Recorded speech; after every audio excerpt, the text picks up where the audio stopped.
د کوز جنوبي وزیرستان په ګورنمنټ ډیګري کالج وانه کې د ماڼۍ ګل په نوم د واڼه پښتو ادبي ټولنې زر انتظام یوه درانه مشاعره را جوړه کړې شوې وه چې پکې د خیبر پښتونخوا نه نامتو شاعرانو ادیبانو ګډون کړی و د ماښام په وخت را جوړه کړې شوې دا مشاعرې کې شاعرانو خپل شعرونه وړاندې کړل او د حاضرینو نه یې داد واخیستو.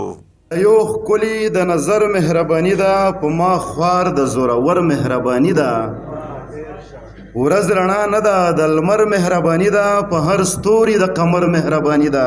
83 کال نه راواخله تر اوسه پورې د ماڼۍ ګل کلنۍ مشاعرې په نوم باندې کال په کال دغه مشاعره ترسره کیږي. دا مشاعره د سپرلي موسم راتګ سره هر کال راجوړولی شي. د شاعرانو په وینا د مشاعرې راجوړولو مقصد دنیا ته پیغام ورکول و چې قبایل امن خوښي خلک دي.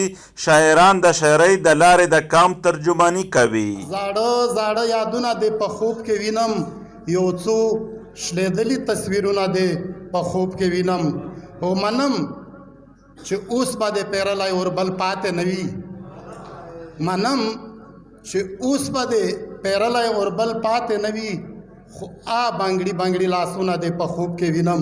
د دغه مشاعرې په ذریعه میږ ولس ته د مینې او د امن پیغام ورکوي. میږ هر کله کوشش کوي شاعرونو نه چې د توس لپاره داسې مشاعرې رو جوړې کړي او ډېر زیات داد شاعرونو ته میلاو شه. انشاءالله دا د ادب لړۍ او میږ کوشش کوي چې په دا خوب را باندې دغسې جاري وساتي او د میږ خوب او د امن په نوم باندې د محبت په نامه باندې میږ نړۍ ته وروپېژني. شاعرانو ادیبانو وویل چې پښتو زده کړې ته وده ورکول پکار دي. داسې قسمه غونډې طبیعه کولو سره سیمه د امن او خوشحالۍ اړخ ته تللی شي. نورعلي وزیر سونو پښتونخوا جنوبي وزیرستان وانه.